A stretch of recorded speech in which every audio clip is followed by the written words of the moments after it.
If you want to change your life, or you want to transform your business, or maybe you want to transform anything around you, and that could be your organization or your team, the first thing is the mindset, not even the skill sets. Okay?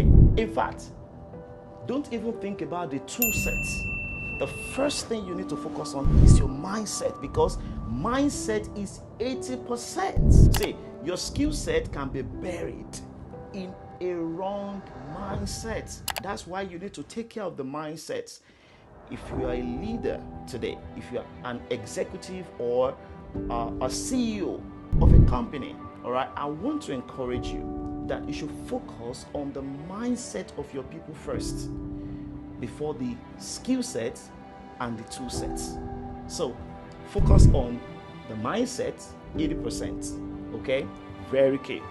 The skill set, 15%. The tool set, 5%. If you take care of that, you will create your signature assets and transform anything around you.